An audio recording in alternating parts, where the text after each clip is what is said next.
मसीह यीशु के पाक जलाली और सामर्थ्य नाम में आप सबका एक बार फिर से स्वागत है हमारे चैनल पे।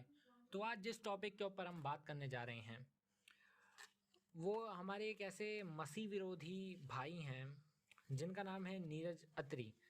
आप उनको जानते होंगे उनके यूट्यूब चैनल के माध्यम से। उन्होंने बीते कुछ दिनों, आप उनके यूट्यूब चैनल पर देख सकते हैं, उन्होंने बीते कुछ दिनों दिसंबर के महीने में अपने चैनल के ऊपर बहुत सारी लाइव स्ट्रीम्स करी, वीडियो अपलोड करी, जिसमें उन्होंने पूर्वाग्रह से ग्रसित होके मसीहत के खिलाफ बहुत ज़्यादा प्रोपोगेंडा क्रिएट करा और झूठ फैलाया और लोगों के अंदर हेट फैलाया मसीहों के प्रति। तो आज हम उसी वीडियो को रिस्पॉन्स करने जा रहे हैं।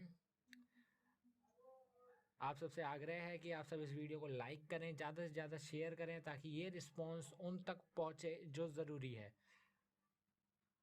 तो ज़्यादा देर न करते हुए हम सीधा चलते हैं अपने लाइव सेशन की ओर। और आज हमारे साथ लाइव हैं मसीह में हमारे प्यारे भाई ब्रदर मैट, और आप इनको जानते होंगे। ग्लोरी अपोलोजेटिक में बहुत सी वीडियोस हैं इनके, आर्टिकल्स के थ्रू आप इन्हें जानते होंगे, गो इंक्विजिशन के ऊपर शेफाली व्याख्या को रिप्लाई देते हुए। तो ज़्यादा समय ना गवाते हम सीधा भाई की ओर चलते हैं। प्रेज़ द लॉर्ड भाई, कैसे हैं आप? प्रेज द लॉर्ड भाई, मैं ठीक हूँ। आप कैसे हैं? खुदावंद का अनुग्रह है। तो जैसा आपको पता है कि आज हम इस टॉपिक के ऊपर बात करने वाले हैं। नीरज अत्री हम्म, जी वीडियोस लाइव स्ट्रीम्स करी और हम्म, एक पर्टिकुलर कम्युनिटी या मैं कहूँ क्रिश्चियंस के ऊपर हेट फैलाने के लिए। तो उसके ऊपर आज हम रिस्पॉन्स करने जा रहे हैं। तो हम्म, आप बताएं, जब आपने वीडियो देखी तो आपने क्या क्या चीज़ एनालाइज करी और कौन कौन सी चीज़ उन्होंने झूठ कही? ओवर। हम्म। या देखिए, पहले उन्होंने जो इंक्विजिशन है उसका मीनिंग ठीक से नहीं बताया, उसकी हिस्ट्री ठीक से नहीं बताई, और जो हो रहा था ड्यूरिंग इंक्विजिशन वो ठीक से नहीं बताया। उन्होंने सिर्फ इधर उधर कुछ चांस लेके उन्होंने नफरत फैलाने की कोशिश की। पहले उन्होंने जब शुरुआत की है तो बाइबल में से जो बुक ऑफ ड्यूटरोनॉमी है, चैप्टर 13, उसे लेकर उन्होंने ये कहने की कोशिश की है कि क्रिश्चियनिटी में भी जिहाद है। जैसे कि उस चैप्टर में लिखा हुआ है कि अगर कोई भी फॉल्स प्रॉफिट आता है और आपको कहता है कि दूसरे देवी देवताओं की पूजा करो तो उनको मार डालो, उनसे उन पर पत्थर फेंक के उनको मार डालो। तो उनका कहना ये है कि जब क्रिश्चियन मिशनरीज इंडिया में आते हैं, भारत में आते हैं, तो वो उनको मारने के लिए आते हैं। अभी मैं इनको बताना चाहता हूँ कि हमारे क्रिश्चियनिटी में दूसरे धर्मों के लोगों को मारने की कोई भी मान्यता नहीं है और कोई भी टीचिंग नहीं है। जो बुक उन्होंने दी है वो ओल्ड टेस्टामेंट से। और जब हम बाइबल पढ़ते हैं ना, तो बाइबल के दो भाग, ओल्ड टेस्टामेंट, न्यू टेस्टामेंट। जब हम ओल्ड टेस्टामेंट पढ़ते हैं तो वो न्यू टेस्टामेंट की दिशा से पढ़ते हैं। जो न्यू टेस्टामेंट में प्रभु यीशु मसीह ने क्या सिखाया है उस दिशा से पढ़ते हैं। प्रभु यीशु मसीह ने न्यू टेस्टामेंट में प्रेम के बारे में बताया, दुश्मनों से प्यार करने के बारे में बताया, दुश्मनों को बख्शने बख्शने के बारे में बताया। तो ये सब कुछ जानते हुए फिर भी अगर हम ओल्ड टेस्टामेंट की जो नफरत फैलाने वाली थोड़े थोड़े जो इधर उधर वर्सेस हैं, इंसिडेंट्स हैं, वो लेकर अगर हम प्रैक्टिस करने लगे तो ये सही बात नहीं है। जब हम बाइबल पढ़ते हैं ना, तो उससे हम एक दिशा में पढ़नी चाहिए कि ये हिस्ट्री है, ह्यूमन हिस्ट्री है, जिसमें भगवान की इन्वॉल्वमेंट है, ताकि वो परमेश्वर इंसान को बचा सके पाप से और मौत से, और उनको स्वर्ग में लाने की कोशिश करते हैं। तो उनकी तैयारी करते हैं तब तक जब तक मसीहा नहीं आता। और अगर आप पूरा ओल्ड टेस्टमेंट पढ़ोगे तो आपको पता चलेगा कि वो मसीहा के आने के बारे में बताते हैं। तो उन्होंने सिर्फ ये एक ही चैप्टर लेके उनको ये बताना कि ये क्रिश्चियनिटी की मैंडेट है कि जैसे कि इस्लाम में जिहाद है वैसे ही क्रिश्चियनिटी में है, ये बहुत बहुत गलत है। अगर हम क्रिश्चियनिटी का पूरा इतिहास देखें, जो बिगिनिंग ईयर्स ऑफ क्रिश्चियनिटी थे, परसिक्यूशन ईयर्स, तो क्रिश्चियंस ने कभी भी हिंसा नहीं की। जो क्रूसेड्स भी हुए वो सिर्फ रिलीजियस वॉर्स ही नहीं थे, वो पॉलिटिकल वॉर्स भी थे, लेकिन उस पर भी बहुत सोच लगानी पड़ी, बहुत मन लगाना पड़ा, और इस बाद में ही क्रूसेड्स हुए। इंक्विजिशन जो है वो मैंने मेरे जो वीडियोस हैं ग्लोरी एपोलोजेटिक्स चैनल पे ब्रदर फ्रांसिस के साथ, और उन्होंने कहा है कि उनके चैनल के जो लिंक हैं वो किसी भी चैनल पे आप डाल सकते हो, तो मैं आपसे रिक्वेस्ट करूंगा कि आप अपने भी चैनल पे डालें। तो आपके जो दर्शक हैं वो वहाँ पे जाके देख सकते हैं कि इंक्विजिशन पे मैंने विस्तार से बताया है, इन डिटेल्स बताया है कि क्या था, क्या हो रहा था, क्या सच है, क्या झूठ है। तो ये लोग फिर भी इंक्विजिशन को लेके ये कहते हैं कि हिंसा करके हिंदुओं को ईसाई बनाया गया था, ये गलत है। इंक्विजिशन जो है वो ईसाइयों पर ही किया गया, जो हिंदू ईसाई बने थे और फिर भी थोड़े थोड़े उनके जो प्रैक्टिसेस थे वो पहले धर्मों के थे, यानी कि हिंदू जैसे रहते थे, तो उन पे इंक्वायरी करने के लिए ये इंक्विजिशन बताया।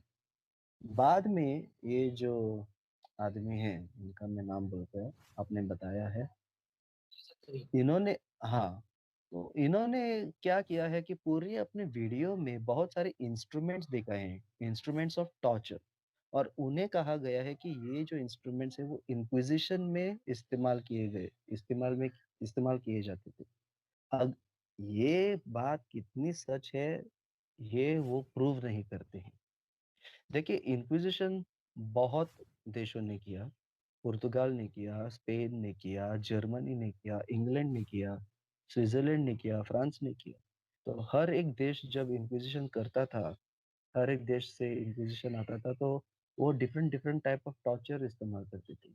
लेकिन जो स्पेन और पुर्तगाल का इंक्विजिशन था, जो इंक्वायरी थी, वो कैथलिक चर्च से होती थी, और ये जो इंक्वायरी होती थी वो बहुत फॉर्मुलेटेड होती थी, और इसमें अगर कोई कैपिटल पनिशमेंट था तो वो साथ था सिर्फ जलाना, जिंदा या मुर्दा इंसान को जलाना, और वो भी जलाना कोई ऐसी आसान चीज नहीं थी।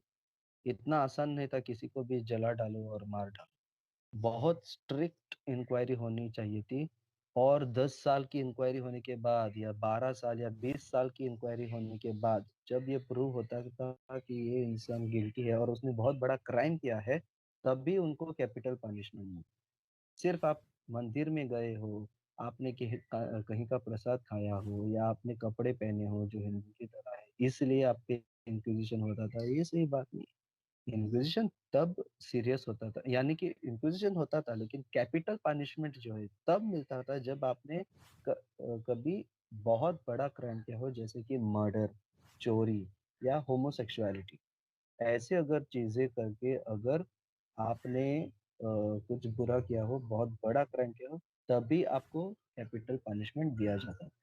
जो इंस्ट्रूमेंट्स इन्होंने टॉर्चर के दिखाई हैं, ये बहुत सारे इंस्ट्रूमेंट्स इंक्विजिशन के नहीं है, वो पॉलिटिकल या सिविल पनिशमेंट के इंस्ट्रूमेंट्स हैं, जो बहुत सारे यूरोपियन देश है वो इस्तेमाल करते थे। और ये जो इंस्ट्रूमेंट्स थे वो ईसाइयों पे इस्तेमाल किए गए थे। बहुत सारे इंस्ट्रूमेंट जो उन्होंने दिखाए हैं वो रोमन एम्पायर के टाइम के हैं, जब वो ईसाइयों को प्रोसिक्यूट कर रहे थे, क्रिश्चियंस को प्रोसिक्यूट कर रहे थे। तो बहुत सारे इंस्ट्रूमेंट्स उन्होंने उस समय के दिखाए हैं। देखिए, जब ये लोग इंस्ट्रूमेंट दिखाते हैं ना, तो उनका डेटिंग क्या था, तो इन इंस्ट्रूमेंट्स के बारे में किसने लिखा है, किस आई विटनेस ने लिखा है, जो मौजूदा जो आई विटनेस कहते हैं ना, उन्होंने क्या लिखा है, वो पढ़ के हमें पता लगाना चाहिए कि क्या होना चाहिए। प्रिज्यूम करना, हाँ ऐसा हो सकता है कि ये चीज यहाँ पे इस्तेमाल की गई थी, ये कोई रिसर्च वाली बात नहीं, ये तो आपकी सोच वाली बात। तो ये जो बंदे हैं वो आप खुद को रिसर्चर कहते हैं, लेकिन प्रिजम्पशन पे अपनी हिस्ट्री चलाते हैं, एविडेंस पे अपनी हिस्ट्री नहीं चलाते। जी, मेरे जी को लगता है बोल। जब मैंने उनकी वीडियोस देखी तो मेरे को लगता है कि वो एक चीज भूल गए, जो बर्डन ऑफ प्रूफ होता है वो उनके कंधे पे होता है जब आप किसी बात हाँ, को कहते हैं। हाँ, हाँ, बर्डन ऑफ प्रूफ की जो चीज है उसको भूल ही चुके हैं अपनी वीडियो से, अपनी प्रेजेंटेशन से। लोगों हाँ, इतना फैलाने में वो घुस चुके हैं। और करेक्ट। जो सो डिटोनॉमी, हाँ, जी, मैं 2 मिनट लेना चाहूंगा। जो उन्होंने डिटोनॉमी के बारे में बोला, इंस्ट्रूमेंट के बारे में कौन सा, हाँ, जी, बोलिए। जो उन्होंने डिट्रोनॉमी के बारे में बोला, तो जैसा आपने कहा कि वो ओल्ड टेस्टमेंट की थी, जो एकदम राइट बात है कि वो जूइश लॉ था और उनको जूइश के लिए दिया गया था। लेकिन जब हम हम्म, जूइश की हिस्ट्री पढ़ते हैं तो जैसा ब्रूटल ये बता रहे हैं, ऐसा जूइश ने भी कभी ब्रूटल नहीं करा किसी भी, आप देखेंगे करेक्ट। किसी फायरर के साथ, किसी के उनके साथ, तो ऐसा हम्म, जूइश ने भी नहीं करा जैसा ब्रूटल ये बता रहे हैं। तो मेरे को जब हाँ, भी मैं ऐसे लोगों को देखता हूँ तो यही लगता है कि इन लोगों के पास बर्डन और प्रूफ नाम की कोई चीज नहीं है इनके। चीज नहीं। प्रेजेंटेशन में। हाँ, सही बात है।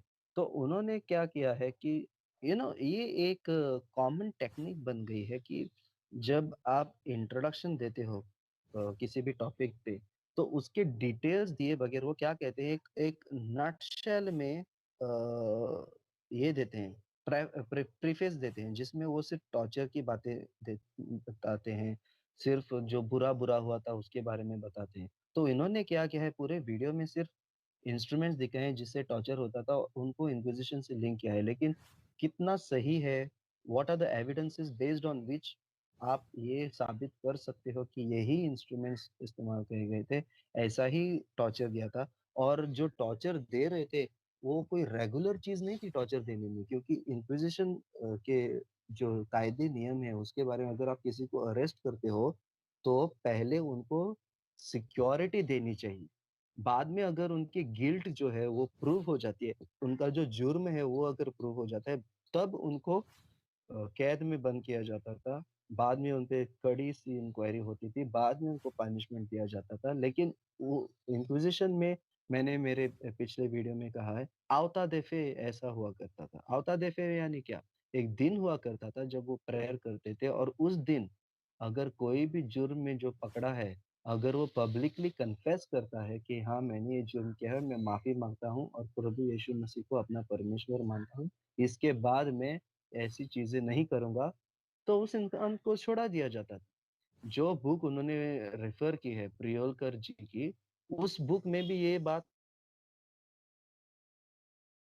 मैं एग्जैक्ट पेज नंबर अभी आपको बता नहीं सकता क्योंकि मेरे पास वो बुक अभी नहीं है।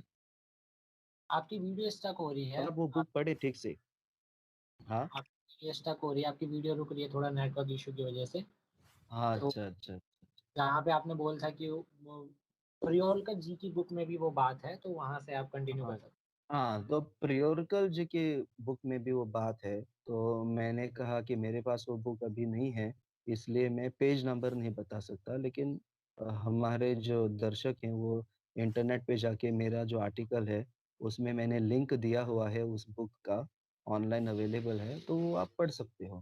ठीक है, वरना अमेज़न या फ्लिपकार्ट पे उनकी बुक अवेलेबल है, उसका नाम है द गोवा इंक्विजिशन बाय अनंत कगबा प्रियोलकर। अनंत कगबा प्रियोलकर और ए के प्रियोलकर। तो गोवा इंक्विजिशन पे ये बुक अवेलेबल है, कोई भी पढ़ सकता है। हैं। मैं और कोशिश मैं बहुत तो मैं डिस्क्रिप्शन पे भी डाल दूं ताकि ज़्यादा हाँ आपको आसानी रहे खोजने में। हाँ हाँ, और एक बात ब्रदर मैं बताना चाहता हूँ कि हमारे दर्शक भी हैं और उनके भी दर्शक हैं। वो क्या करते हैं कि हमारा वीडियो देखते हैं, लेकिन जो बुक्स हम रिफर करते हैं ना वो पढ़ने नहीं जाते। उन्होंने, हाँ ब्रदर ने कहा है ना तो सही रहेगा, तो उनके भी जो फॉलोअर है वो क्या कहते हैं, हाँ इन्होंने कहा है तो सही रहेगा, तो यही सच है। नहीं, खुद की रिसर्च करनी चाहिए, खुद जाके पढ़ना चाहिए। कि जब मैंने शेफाली वैद्य की जो वीडियो देखी थी, जो वो बुरा-बुरा कह रहे थे गोवा इंक्विजिशन के बारे में और क्रिश्चियनों का नाम खराब कर रहे थे। तो मैंने डिसीजन लिया, मैं जाऊँगा, मैं रिसर्च करूँगा और जो सच है वो फाइंड आउट करूँगा। तो उन्होंने जो पुस्तकें बताई थी, उनसे भी ज़्यादा पुस्तकें मैंने पढ़ी, और बाद में पता चला कि ये लोग जो है वो 1-2 टुकड़े लेके यहाँ से वहाँ से लेके अपना नफ़रत फैलाने का काम शुरू कर दिया। तो ये बात है। तो ये एक जो कहावत है कि भानुमति का कुछ ऐसे डायलॉग है कि कहीं के रोड़ी कहीं का पत्थर और भानुमति ने हाँ, कुनबा सही बोलने हाँ, वाला हाँ, क्योंकि बहुत दिन हो गए सुने हुए ये। तो हाँ। इनके कुछ सीन है। अच्छा सर, अच्छा ब्रदर, जब हम देखते हैं इस बात में कि जैसे उन्होंने तो बर्डन ऑफ प्रूफ नहीं दिया, तो आपके पास हुँ। ऐसा क्या बर्डन ऑफ प्रूफ है जो आप इस बात को रेफर कर रहे हैं, इस बात को बोल रहे हैं? देखिए, मैंने मेरे आर्टिकल में जो सारे प्रूफ्स हैं वो डाले हैं, जो documents of the Catholic church हैं, जहाँ से क्या है, शुरू हुआ था। बाद में जो आई विटनेसेस हैं, जो ट्रैवलर्स थे, जो गोवा में ट्रैवल कर रहे थे, ब्राज़ील में ट्रैवल कर रहे थे, स्पेन में ट्रैवल कर रहे थे, ये वो जगह है जहाँ पे इंक्विज़िशन हो रहा था। मतलब ये इंक्वायरी हो रही थी, ये जो फादर लोग हैं वो। बाद में मैंने पूरे जो चर्च हिस्ट्री है, कैथोलिक चर्च की हिस्ट्री है, वो एक्सप्लेन की है, और उस हिस्ट्री के हिसाब से जो कॉन्टेक्स्ट है, जो सिस्टम था, चल रहा था, वो मैंने एक्सप्लेन करके उन्होंने उनको बताया गया दिया है। और जो पूरे डॉक्यूमेंट्स हैं, जो हमारे पास अवेलेबल हैं, उनको मैंने मेरे आर्टिकल में रिफर किया है, और उसके बाद मैंने वीडियोस में भी रिफर किया है। तो ये जो बुक्स हैं, मैंने आर्टिकल में उनके नाम वगैरह सब कुछ डाले हुए हैं, लोग जाके पढ़ सकते हैं। दूसरी एक बात बताना चाहता हूँ कि ये जो जिस इंसान की हम बात कर रहे हैं, उन्होंने अपने वीडियो में कहा है कि यूरोप में भी जो प्रूफ्स थे, जो डॉक्यूमेंट्स थे, वो जला मिटा दिए गए हैं, इसलिए हम ठीक से नहीं कह सकते क्या हुआ था, लेकिन बहुत बुरा हुआ था। ये अभी कॉन्ट्रडिक्शन हो गया। आप पहले तो आप कह रहे हैं कि डॉक्यूमेंट्स नहीं है कुछ भी प्रूव करने के लिए, लेकिन आप एग्जैजरेशन कर रहे हो। जब आपके पास प्रूफ नहीं होता, एविडेंस नहीं होता कुछ कहने के लिए, तो आप एग्जैजरेशन भी नहीं कर सकते। आप ये नहीं कह सकते कि हजारों लोगों को मारा गया, क्योंकि आप भी कह रहे हैं कि कोई डॉक्यूमेंट है ही नहीं। और जो भी डॉक्यूमेंट है वो कहते हैं कि बहुत कम लोगों को कैपिटल पनिशमेंट दिया गया, बहुत कम लोगों को। और जैसे इंक्विजिशन को प्रेजेंट किया जा रहा है, वो सही बात नहीं है। मैंने मेरे आर्टिकल में लिंक भेजा है, बीबीसी चैनल ने एक डॉक्यूमेंट्री की थी स्पेनिश इंक्विजिशन पे। तो उन्होंने कहा था कि बहुत साल तक, अगर आप हॉलीवुड मूवीज देखें, तो जब भी स्पेनिश इंक्विजिशन की बात रहती है, तो ये एक बहुत बुरा ये था, लोगों को ऐसे ही पकड़ा जाता था, जलाया जाता था, ऐसा वैसा। तो ये बहुत सारी हॉलीवुड मूवीज में दिखाया जाता है। तो यही चीज ये बंदे जो हैं वो अपनी वीडियो में दिखा रहे हैं कि ऐसा टॉर्चर हुआ था, ऐसा टॉर्चर हुआ था। लेकिन बीबीसी चैनल ने ऐसा बताया कि जो दिखाया जा रहा है, जो पुस्तकों में हमें बताया जा रहा है, वो शायद ठीक नहीं है। हमें समझना चाहिए कि उन दिनों पॉलिटिक्स बहुत पावरफुली चल रही थी, और जो ब्रिटिश लोग हैं वो अपना कब्जा बनाना चाहते थे। तो अपना कब्जा बनाने के लिए वो क्या करते थे, जो प्रेजेंट रूलिंग पावर है उनका नाम खराब करते थे। और उन दिनों कैथलिक चर्च जो है वो तो सबके लिए दुश्मन थी। तो कैथलिक चर्च का नाम खराब करके, जहाँ पे कैथलिक चर्च की प्रेजेंस है उसको कम करना और खुद आके राज चलाना, ये सबका इंटेंशन था। तो वो उन दिनों की बात है, उन दिनों के कॉन्टेक्स्ट की बात है, इसीलिए ये सब कुछ हो रहा था। देखिए, जब भी कोई इंसान हिस्ट्री लिखता है ना, तो एक पर्टिकुलर इंटेंशन रख के वो हिस्ट्री लिखता है, और बहुत सारी ओवर एग्जेजरेशंस आते हैं। अगर आप चार्ल्स डिलन, जो one of the I witness है, जो गोवा में आए थे, उन्होंने विटनेस किया है गोवा इंक्विजिशन को, अगर आप उनकी पुस्तक ठीक से पढ़े, तो आपको पता चलेगा, अरे ये तो बहुत एक सिस्टमेटिक इंक्वायरी थी। ऐसा नहीं था कि आपको ऐसे ही पकड़ा जाता था और आपको मारा जाता था, ऐसा नहीं था। चार्ल्स डिलन को 4 साल तक गोवा में रहे, उन पे इंक्वायरी चली, और बाद में उनको छोड़ा दिया गया जब उन्होंने आतादे पे अपना कन्फेशन किया। तो ऐसे ही बहुत सारे लोगों को छोड़ा दिया जाता था। और चार्ल्स डिलन खुद कहते थे कि जो उनके वो जब गोवा में थे, उस समय से पहले जिसको कैपिटल पनिशमेंट दिया था वो तो था 12 साल के पहले। और जब वो गोवा में थे उन दिनों किसी को भी कैपिटल पनिशमेंट नहीं दिया गया था, मतलब किसी को भी जलाया नहीं गया था। तो ये कहना कि आपको ऐसे ही पकड़ा जाता था और जलाया जाता था, ये बात सही नहीं है। हमें जो अकाउंट्स हैं उस टाइम के, उस अकाउंट्स के हिसाब से रिसर्च करनी चाहिए। ऐसे कोई अगर आके कुछ भी बक दे ये ठीक नहीं। लोगों का क्या है कि लोग ऐसे लोगों को सुनना ज्यादा पसंद करते हैं जो किस्से कहानियां और उनकी मन की बात बोलें, हम्म। एक्सेप्ट इसकी हिस्ट्री से और उनको रियलिटी बताएं। हम्म। अ, देखिए, तो चीज ये है कि अगर मैं हिंदू धर्म के बारे में पढ़ना चाहता हूँ, तो मैं कोई मुसलमान या क्रिश्चियन के पास नहीं जाऊंगा, मैं जाऊंगा हिंदू के पास, ताकि वो अपने धर्म के बारे में मुझे बताए। अगर मैं क्रिश्चियन धर्म के बारे में पढ़ना चाहता हूँ, तो मैं एक क्रिश्चियन आदमी के पास जाऊंगा। इस्लाम के बारे में अगर पढ़ना चाहता हूँ, तो मैं मुसलमान के पास जाऊंगा। ये लोग क्या करते हैं कि खुद हिंदू हैं लेकिन क्रिश्चियन धर्म के बारे में दूसरों को बताते हैं, जब खुद कुछ नहीं जानते। अगर आपको ये करना है तो आप एक काम करिए, अपने चैनल पे किसी क्रिश्चियन को बुलाइए, डिबेट कीजिए। तो एक बंदे ने उनके ही चैनल पे जब ये लाइव शो हो रहा था, तो उन्होंने चैट में डाला था, ये डिबेट करने अगर डिबेट करे तो क्या क्लैरिटी नहीं मिलेगी।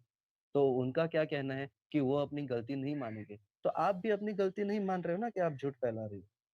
तो मैंने उनके कमेंट में अभी डाला है, क्योंकि आपने मुझे लिंक भेजा, तो मैंने कहा मैं तैयार हूँ। मैंने आर्टिकल लिखा है, चैनलों पे मैंने इंटरव्यू भी दिया है इस टॉपिक पे। अगर आप चाहते हैं तो मैं तैयार हूँ आपके चैनल पे आने के लिए, और मैं डिबेट करने के लिए तैयार हूँ। देखते हैं वो क्या कहते हैं।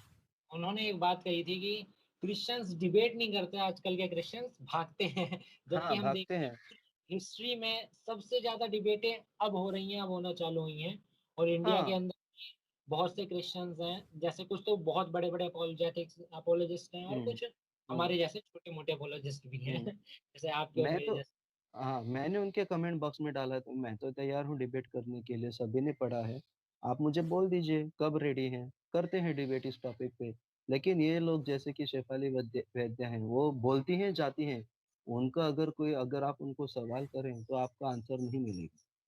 आपको कभी भी आंसर नहीं मिलेगा। मैं 3 साल हो गए मेरे आर्टिकल को लिखे हुए। 3 साल तक मैं इंतजार कर रहा हूँ कि कब वो मेरा आर्टिकल पढ़ेंगी और उस पर कमेंट करेंगी। एक 56 पेजेस का आर्टिकल वो पढ़ने के लिए उनको बहुत परेशानी हो रही है, और खुद को वो रिसर्चर और जर्नलिस्ट कहते तो मैंने जैसे लास्ट हैं। इंटरव्यू में सुना था, उन्होंने आपको ब्लॉक भी कर दिया है, बैन भी कर दिया है हाँ, जहाँ तक। मुझे ट्विटर पे उन्होंने ब्लॉक किया था। तो मैंने फेसबुक के उनके दूसरी पेज पे उनको फॉलो कर रहा हूँ। और वो फेसबुक पेज पर भी मैंने डाला है, उनको टैग किया है। मैंने कहा है देखिए ये वीडियोस हैं, ये मेरा आर्टिकल है, आप पढ़िए सुनिए और मुझे बता दीजिए कि जो भी आप कह रही हैं वो सच है कि नहीं। और उनके जो फॉलोअर्स भी हैं उनको भी मैंने ये भेजा है, लेकिन एक का भी कोई कमेंट नहीं आया है। तो मैं कहता हूँ कि अगर आप उनके वीडियोस वगैरह देखते हो और ये सोचते हो कि इंक्विजिशन इतना बुरा था, क्रिश्चियन मिशनरीज इतने बुरे हैं, जब हमारी साइड हम प्रेजेंट करते हैं, जब हम लोग वीडियोस बनाते हैं, तो आप हमें कांटेक्ट करके डिबेट क्यों नहीं करते? तो क्या हम लोग डर रहे हैं या आप ही लोग डर रहे हम तो जवाब देने को तैयार हैं, लेकिन आप ही लोग थोड़ा पीछे हैं? हो जाते हैं। हाँ, सुनने के लिए तैयार नहीं। क्या है कि लोगों को एक पूर्वाग्रह से, एक मानसिकता से पहले से ग्रसित कर दिया जाता है कि देखें क्रिश्चियंस ऐसे हैं, मुस्लिम्स ऐसे हैं, माइनॉरिटी ऐसी हैं, और फिर उसके बाद उनको सिखाया जाता है, फिर उनको हम्म। बताया नहीं जाता कि आर्गुमेंट्स पे कैसे डील करना है या क्या करना है। तो ये जो बात है ये गलत है। जब आप किसी हम्म। को बता रहे हैं तो हर एक पॉइंट आप दिखाएं, हर एक पर्सपेक्टिव आप दिखाएं। हाँ। तो चलिए, जब हम और आगे बात करते हैं, जैसा उन्होंने आपने बताया कि इंस्ट्रूमेंट जो उन्होंने यूज करे, तो हम्म। बहुत से नहीं थे, जैसा उन्होंने बर्डन और प्रूफ नहीं दिया अपने किसी भी इंस्ट्रूमेंट का। हाँ। हाँ। और देखिए, उस समय बहुत सारे इंस्ट्रूमेंट्स रहा करते कि जैसे कि अगर कोई भी क्या कहते हैं उसको, कोई देशद्रोही हो, चोर हो, या खूनी हो, या किसी ने रेप किया हो, उसका जुर्म जो है वो कबूल करने के लिए टॉर्चर इस्तेमाल किया जाता था। तो वो टॉर्चर की ये चीजें थी। ठीक है। तो हो सकता है कि इंक्विजिशन के टाइम पे थोड़े लोगों ने ये टॉर्चर किया था, लेकिन वो टॉर्चर चर्च ने किया था, ये कहना बहुत मुश्किल है।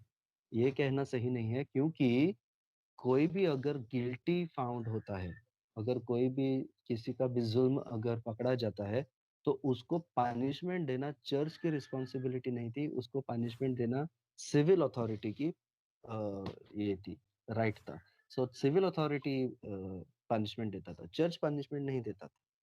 तो कौन सा पनिशमेंट देता था वो तो चर्च के हाथ में नहीं था। तो ऐसा कहना कि क्रिश्चियन मिशनरीज ने टॉर्चर करके किसको कन्वर्ट किया, ये तो सही बात नहीं है, क्योंकि इंक्विजिशन का पर्पस किसी को कन्वर्ट करना नहीं था। अगर ऐसा था तो देखिए ना क्रिश्चियन पॉपुलेशन कितना है। आज तक तो पूरा भारत क्रिश्चियन बनना चाहिए था, 450 साल पुर्तगाली लोग इधर थे। हाँ। हम्म। और अगर वो मुगलों को भी भगा सकते थे, और ये जो छोटे मोटे राजा वगैरह थे उनको अगर भगा सकते थे, तो क्या पूरे देश को क्रिश्चियन बनाना इनके लिए आसान नहीं था? आसान था। और अगर वो कहते हैं कि आज मिशनरीज आके सिर्फ टॉर्चर करना चाहते हैं उनको, हाँ ये बात सही है कि हम लोग जब भी आते हैं हम कहेंगे कि परमेश्वर एक ही है, आप दूसरे देवी देवताओं की पूजा मत करो, क्योंकि ये सच हमें परमेश्वर ने खुला करके बताया है। प्रभु यीशु मसीह के मुंह से बताया। प्रभु यीशु मसीह हिस्टोरिकल फिगर हैं, उनका पुनर्जीवन सच में हुआ है। और हम्म। इसी बात को लेकर हमें, लेकिन ऐसा नहीं है हम किसी का गला पकड़ के उनके गले गले पे चाकू रख के या किसी को पैसा दे के हम लोगों को कन्वर्ट करते हैं। अगर ऐसा रहता तो आप सोचिए कितने सारे लोग कन्वर्ट हो जाते, हमारे पास कितना सारा पैसा हो जाता। इस पे मेरे को कुछ बात सी याद आती है कि जैसे आपने बोला कि 450 साल पुर्तगालियों ने करा, और इनका एक हम्म। नरेशन है कि आपको पैसा दे के बनाया गया, आपको ये हम्म। करके बनाया गया। अगर ऐसा होता तो सिंस 52 एडी सबसे पहले सेंट थॉमस आए थे आपके हम्म। इंडिया। तो आज हाँ। की इंडिया की 2000 साल में कितनी बड़ी पॉपुलेशन आज क्रिश्चियन होनी हाँ चाहिए। चल रहे हाँ हैं 50% है मिनिमम, अगर हम माने फिर भी 50% तो आराम से होनी चाहिए थी, अगर आप इस नरेशन को बनाते हैं, हाँ। इसको बाद में अगर अगर आप ये जब पॉइंट बताएंगे ना, तो वो कहते हैं नहीं, हमारे जो राजा महाराजा थे वो बड़े ताकतवर थे, उन्होंने उनको आने ही नहीं दिया, उन्होंने उनको ऐसा करने ही नहीं दिया, उन्होंने उनको ऐसा करने नहीं दिया, वैसा करने नहीं दिया। अरे अपने राजा महाराजाओं के बारे में बड़ा बड़ा बोलेंगे।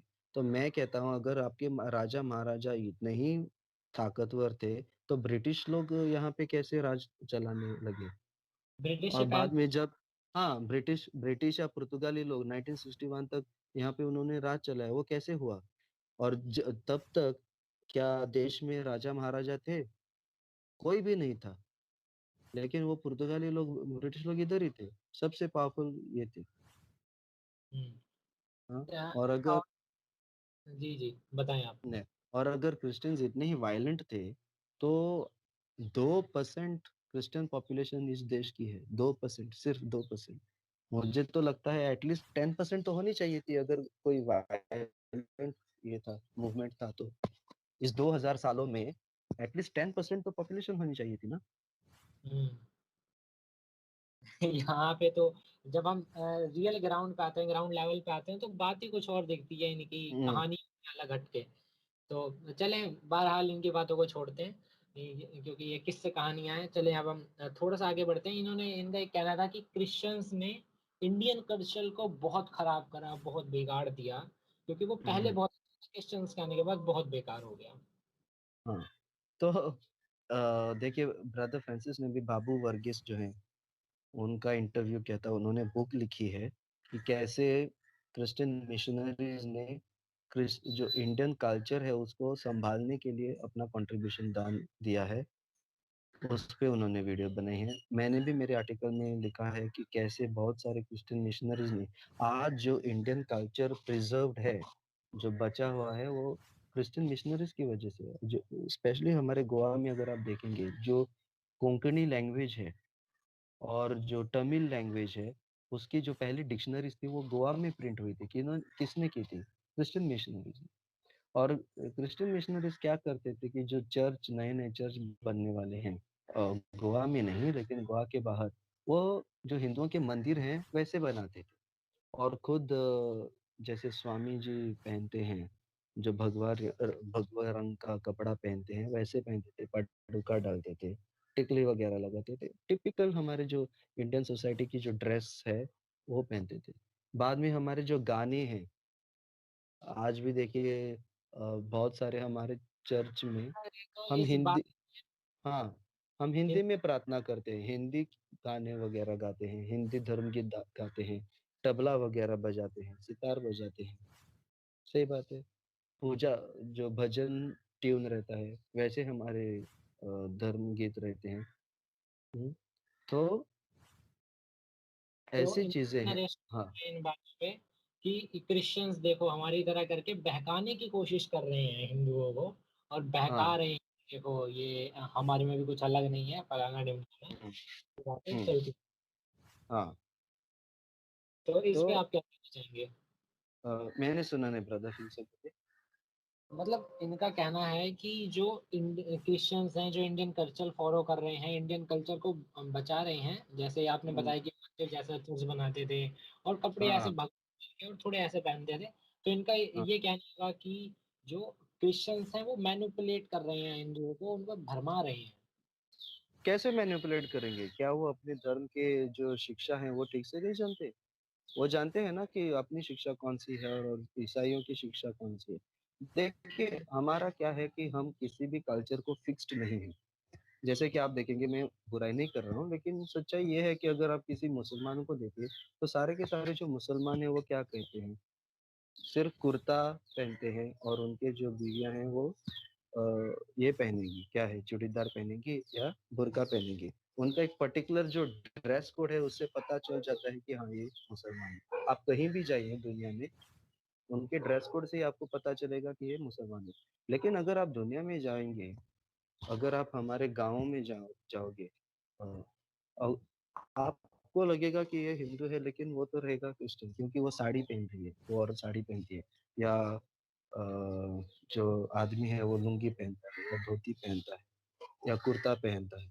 तो क्रिश्चियन को डिफाइन करना एक स्पेसिफिक ड्रेस कोड से, ये मुश्किल है हमारे देश में, क्योंकि ये हमारे देश में नहीं होता है या किसी भी देश में नहीं होता है। आप अगर देखोगे किसी भी आपकी आवाज़ सही से नहीं आ एक रही। एक, हाँ, तो एक एक देश का जो कल्चरल ड्रेस कोड है, उस हिसाब से जो क्रिश्चियन लोग हैं वो अपना कपड़ा पहनते हैं, या जो उनके गाने रहते हैं, गीत रहते हैं, डांसेस रहते हैं, वो अभी तक प्रिजर्व्ड है। ऐसा नहीं है कि हमारे क्रिश्चियन का एक पर्टिकुलर डांस फॉर्म है, पर्टिकुलर सिंगिंग फॉर्म है, ऐसा कुछ नहीं है। तो देखा जाए तो ये एक कल्चर के प्रति एक प्रेम है, और ये लोग इसे एक नरेशन बना हाँ, देते हैं, बात बना हाँ, देते हैं। तो जिस कल्चर में हम रह रहे हैं उसी कल्चर को इस्तेमाल करके हम अपना जो धर्म है वो पाल रहे हैं। तो हम हमें किसी भी कल्चर की, किसी कल्चर को दबाने की जरूरत भी नहीं। और गोवा में जब पुर्तगाल थे, तो उनको भगाने के लिए जो पहला आंदोलन था वो क्रिश्चियन मिशनरीज ने ही शुरू किया था। जब आप पढ़ेंगे कि पिंटोज रिवोल्ट के बारे में अगर आप पढ़ेंगे गोवा में, तो आपको पता चलेगा कि जो कैथोलिक पादरी थे उन्होंने ही पुर्तगालियों को इधर से भगाने के लिए वो रिवोल्ट शुरू किया था। जी।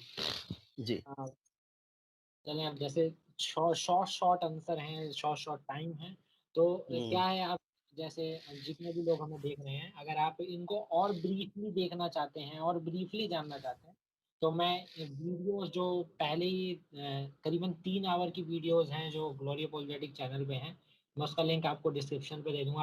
आप उधर और अच्छे से और डिटेल वाइज जान सकते हैं। और अगर आप पढ़ना चाहते हैं, रीचेक करना चाहते हैं हमारी बातों को, तो मैं आपको ब्लॉग का लिंक दे दूंगा जो लिखा है, आप उस पे भी जाके क्रॉस चेक कर सकते हैं। हम्म। और अगर आपको कोई डाउट आता है तो मैं ईमेल बता दूंगा, आप ईमेल कर सकते हैं, इनसे डायरेक्टली बात कर सकते हैं, ब्रदर मैथ्यू से। तो जी, चलें अब हम थैंक यू। जी एकदम लास्ट पॉइंट की ओर चलते हैं। जब मैंने इनकी वीडियोस देखी, तो क्या था, एक जैसे होता है ना, हेट मॉन्गर की हेट फैला रहे हैं वैसा वाला हम्म। था। और इन्होंने, जैसे इनका कहना था कि गो इंक्विजिशन के टाइम पे कुछ ऐसे लॉ लॉ बनाए गए थे जो हम्म। हिंदू विरोध में थे, या हिंदू विरोधी लॉ थे, हम्म। ब्राह्मणों को गोवा से भगाया गया था, डेट ऑल हाँ, थिंग। देखिए, मैं आपको एक रिसेंट इंसिडेंट बताता हूँ। जो हम गोवा में रहते हैं, मैं गोवा वासी हूँ, ओरिजिनल गोवा वासी हूँ।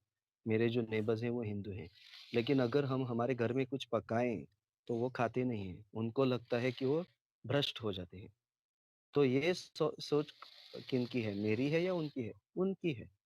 तो जब पुर्तगाली लोग इधर आए थे तो डर किसे लगा? पुर्तगालियों ने डर नहीं फैलाया, उनको ऑलरेडी डर लगा कि ये लोग हमारा सब कुछ है वो खराब कर देंगे। उनको लगा कि उन्होंने हमारी जो जमीन है वो भ्रष्ट करी है, ठीक है, जी करप्ट हो गई है। तो ये उनकी सोच थी, इसलिए वो छोड़ के चले गए, लेकिन सब लोग नहीं छोड़ के चले गए। हाँ, जब पुर्तगाली लोग गोवा में थे तो उन्होंने जो जातिवाद है, कास्ट सिस्टम है, उसको भी नहीं मिटाया, बल्कि कास्ट सिस्टम जो है वो चर्च में भी आ गया। जो कास्ट सिस्टम था, जो नीचे जाति के लोग थे वो चर्च में लास्ट बैठते थे, जमीन पे बैठते थे, लेकिन जो ऊंचे जाति के थे वो बेंच पे बैठते थे, आगे बैठते थे।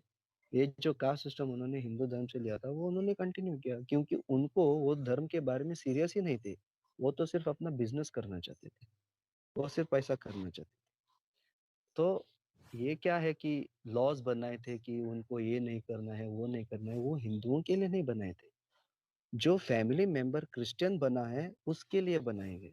देखिए कि अगर मेरे फैमिली में हम 7 जन हैं, तो मैं अगर क्रिश्चियन बनता हूँ, मेरे के जो 6 जन हैं वो तो हिंदू हैं, समझ लीजिए ऐसा है। ऐसा नहीं है लेकिन समझ लीजिए। तो हमारे घर में अभी शादी है, तो मुझे तो वहां पे रहना ही पड़ेगा, लेकिन मैं क्रिश्चियन हूँ, और क्रिश्चियन धर्म के अनुसार मैं दूसरे देवी देवताओं की पूजा नहीं कर सकता और दूसरे धर्मों की तरह पूजा नहीं कर सकता, और मुझे सिर्फ एक ही परमेश्वर की पूजा करनी चाहिए। जैसे चर्च बता रही है वैसी पूजा करनी चाहिए। लेकिन ये मेरी फैमिली है तो मैं क्या करूंगा? मुझे तो वहां रहना ही पड़ेगा ना। तो उन्होंने कायदे कानून बनाए थे कि अगर आप क्रिश्चियन हो, आपकी बाकी की जो फैमिली है वो क्रिश्चियन नहीं बनी है, अगर वो पूजा पाठ कर रही है, तो आप उधर रह सकते हो, लेकिन थोड़ा दूर रहिए और उनकी तरह कपड़े मत पहनिए, आप अलग से शर्ट पैंट पहनिए, ताकि लोगों को पता चले कि आप उनसे अलग हैं। ठीक है, आप उनसे अलग हैं और आप पे कोई भी जबरदस्ती ना हो कि आप उनकी पूजा पाठ में शामिल हो, क्योंकि धर्म के कायदे के अनुसार आप ऐसा नहीं कर सकते। हम्म, ये तो कॉमन चीज हो गई। जैसे कि आप देखिए, अगर कोई हिंदू फैमिली हो, आज के समय पे देखिए, और एक बंदा क्रिश्चियन बनता हो, ठीक है, तो वो चर्च में जाता है। जो बाकी की फैमिली है, ये जो हमारे संगठन है जैसे कि आरएसएस, बीएचपी, क्या ये लोग वो फैमिली मेंबर को चर्च में जाने देंगे? कभी नहीं देंगे। आजकल तो हमारे देश में डेमोक्रेसी चल रही है, सेक्युलरिज्म चल रहा है, freedom of speech, freedom of religion practice, ऐसा चल रहा है। उन दिनों तो डेमोक्रेसी नहीं था, सेक्युलरिज्म नहीं था, फ्रीडम ऑफ स्पीच नहीं था। जो अथॉरिटीज कहते हैं वो सुनना पड़ता था। लेकिन आज के समय की विचारधारा लेके आप उनको जज करें, ये सही बात नहीं है। आज की विचारधारा होने के बावजूद भी आप लोगों पे जबरदस्ती करते हो कि आपको ऐसा नहीं करना चाहिए, वैसा नहीं करे। अगर कोई हिंदू चर्च में आता है तो आप उनको मार डालते हो। इतना डेमोक्रेसी होने के बावजूद, सेक्युलरिज्म होने के बावजूद, freedom of speech, freedom of practice of religion होने के बावजूद, जो हमारे देश का जो संगठन है वो सब कुछ फ्रीडम देता है, उसके बावजूद आप अगर किसी को जबरदस्ती करके उनको मार भी डालते हो, तो उस समय जब पूरा अथॉरिटेरियन रूल था, उस समय डेमोक्रेसी नहीं था, ठीक है, तो उस इवेंट को जज करना ये सही बात नहीं है। जो लोग उन्होंने पास्ट में किया वो तो आप आज भी कर रहे हो। अगर आप फ्रीडम में बिलीव करते हो तो करने दो, जिसको जो करना है। आपको जो बताने की आपका जो कायदा है आप बताओ। अगर कोई सुनता नहीं है तो आप क्या कर सकते? सही बात है। जी। तो जैसे देखा जाए तो कि इनका, जैसे लोगों का कहना होता है कि गृह युद्ध होगा, फलाना होगा, ढिमकाना होगा, इनका डेमोक्रेसी इतनी मायने नहीं रखती इनके लिए। इनका हाँ। अपनी सोच इनके लिए मायने रखती है कि हम्म। देखा जाए तो इनको जहां तक मेरा मानना है कि इनको संविधान से कोई मतलब नहीं है इंडिया के, और ये अपने आप हम्म। को नेशनलिस्ट बताते हैं। मैं बहुत क्लियरली आज हाँ। ये बात वीडियो के हाँ। अंदर कि हम्म। ये लोग ऐसा करते हैं, और ये जो गलत है जब आप हम्म। देखें, क्योंकि हमारा संविधान अधिकार देता है आप किसी भी रिलीजन को फॉलो कर सकते हैं, उसकी प्रैक्टिस कर सकते हैं, और वो कर हाँ। सकते हैं। तो आज के टाइम हम्म। पे आप फॉलो करता है, कुछ करते हैं, तो आप उसे मारते हैं, पीटते हैं। जैसे हमें बहुत केसेस देखने को मिलते हैं। लास्ट ईयर हमें पैंडेमिक में जब इतने ज्यादा केसेस देखने को मिले, तो हम और क्या कह हाँ। सकते हाँ। और दूसरी बात बताता हूँ ब्रदर, कि गोवा में जब इंक्विजिशन हुआ था, तो ऐसा कोई आदमी नहीं है जो हिंदू था, और क्योंकि वो इंसान हिंदू था इसलिए उसको इंक्विजिशन के अंडर मारा गया, ऐसा कोई भी आदमी नहीं है। कोई रिकॉर्ड भी नहीं है, और ना ही हिंदुओं ने, इस जगह के हिंदुओं ने किसी का भी नाम लिया गया। देखिए, अगर रिकॉर्ड अगर वो लोग खत्म करते हैं, तो जो गांव के लोग हैं उनको तो पता चलना चाहिए था ना। उनको तो एक ट्रेडिशन रहा होगा कि भाई इस इंसान को मारा गया था इंक्विजिशन के अंदर, लेकिन ऐसी कोई चीज नहीं है। ऐसे कोई भी हिंदू इंसान का नाम नहीं है जिसको इंक्विजिशन के अंडर उसके धर्म की वजह से उसको मारा गया। हैं। जैसे जब हम आज भी देखते हैं कि कुछ सोसाइटीज होती हैं, और जब पीछे उनके पूर्वज में या उनके रिलेटिव में किसी को मारा जाता है, तो वो उस बातों को याद रखती हैं कि सोसाइटी के हाँ। जरिए, इस करेक्ट। कम्युनिटी के जरिए मारा करेक्ट। गया। यस, लेकिन करेक्ट। ऐसा कुछ नहीं करेक्ट। देखने को मिलता। तो वो कम्युनिटी उस इंसान का नाम जो है वो याद रखती है, लेकिन ऐसी कोई कम्युनिटी नहीं है जो ऐसे, या कोई भी फैमिली नहीं है जिस जो कहती है कि इस ये जो हमारे पूर्वज थे उनको मारा गया था, ऐसी कोई भी नहीं। जी। तो आप लोगों को कहाँ तक गुमराह करेंगे अपने मीठी मीठी हम्म। बातों में और कान की खुजली मिटाने वाली बातों में, तो ये आपके ऊपर डिपेंड करता है। तो हाँ। चलें, आप और कुछ जोड़ना चाहेंगे इस वीडियो के अंदर, और कुछ बताना चाहेंगे? अभी तो फिलहाल इतना ही। डिटेल्स में नहीं बताया है क्योंकि प्रीवियस वीडियोस हैं, तो ये भी वीडियो लंबा बनाना नहीं चाहता था। लोग जो हैं वो देख सकते हैं, बाकी के जो वीडियोस हमने बनाए हैं उनको देख के जानकारी ले सकते जी। तो जैसा, ये ज़्यादा लंबी वीडियो नहीं है, तो ये हुँ, छोटी-सी वीडियो एक आप कह सकते हैं कि समरी टाइप है, जो दूसरी वीडियो के मुताबिक जैसे जो बनी है। हाँ, तो इसके हाँ, अंदर आपको ज़्यादा नहीं मिलेगा, आपको और ज़्यादा डिटेल में जानना है गोआ इंक्विजिशन और जो आपका इंक्विजिशन हुआ, लोगों के ऊपर जो लोग बातें कहते हैं, नरेशन बनाते हैं आज एक कम्युनिटी के खिलाफ, तो मैं आपको लिंक डिस्क्रिप्शन में डाल दूँगा जैसे मैंने पहले भी बताया। आप उधर जाके ब्रदर की और भी वीडियोज़ देख सकते हैं, इनके आप आर्टिकल्स पढ़ सकते हैं, रेफरेंसेस आप चेक कर सकते हैं। और मैं एक बात बताना चाहूँगा जैसे ब्रदर ने जिन हिस्टोरियन का नाम लिया था, मैं नाम भूल गया उनका, तो उनकी जो एके प्रियोलकर, नहीं, एके प्रियोलकर, जो आपके जो पुर्तगाल के जो हिस्टोरियन थे जिनका आप नाम लिए थे। Charles Dillon. हाँ, चार्ल्स डिकेंस का जब आपने नाम लिया तो आप जब उनकी पढ़ें तो आप उनकी ओरिजिनल मैन्युस्क्रिप्ट जो हाँ, फ्रांस में लिखी थी शायद स्पेनिश, तो हुँ, आप उसमें पढ़ें तो आपको और ज़्यादा क्लियर होगा। क्योंकि हुँ, जब हम देखते हैं कि जैसे अ, ये एक नरेशन होता है कि इन्होंने हमारे ग्रंथों में मिलावट कर दी, इन्होंने हमारे उसमें हाँ, मिलावट कर दी। तो हाँ, क्या कि उस समय पॉलिटिकली जब क्रॉस वो था कि एक-दूसरे को नीचा दिखाना था, तो उसके हाँ, चलते जब ये काम हुआ तो उसके चलते मिसप्रिंटिंग्स हुई और लोगों के खिलाफ गलत नरेशन बनाया गया।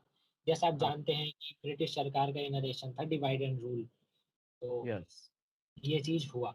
तो बाकी इस वीडियो को हम यहीं समाप्त करते हैं। बाकी आप इस वीडियो को ज़्यादा से ज़्यादा शेयर कर सकते हैं और नीरज अत्री जी और उनके जैसे और भी लोग जो कहते हैं क्रिश्चियंस डिबेट नहीं करते, क्रिश्चियंस भाग हुँ, जाते हैं, तो उनको ब्रदर मैथ्यू की तरफ से